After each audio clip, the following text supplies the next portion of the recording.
A lot of people, when they talk about diet to me and training, when they've just started, I try and use the analogy of a card game. So say, for example, you're someone who sits at a table playing poker and you just show your hand immediately. Common sense would say that's not very clever. And when it comes to dieting, training, it's very similar.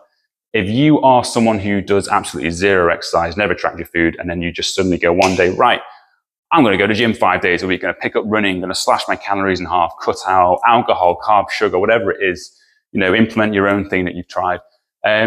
You probably can do it for a little bit, but you won't last. You've got to play the long game. And I guess this is where the analogy kind of pays off. You don't want to just do all these things immediately because it does create friction for someone who's not familiar with doing it.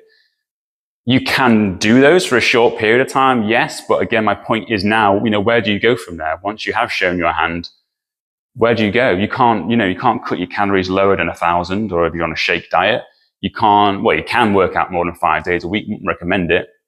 You need to slowly implement these things. And if you can do it gradually over, say, 6 weeks, one habit at a time, great, tick the box. You've established that habit.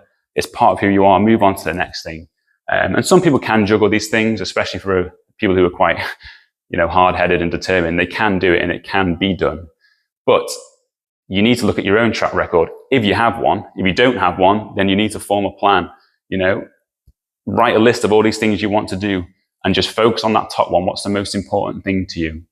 And once you can do that, move on to the next one. And gradually, over a good space of time, you will see results. It does work.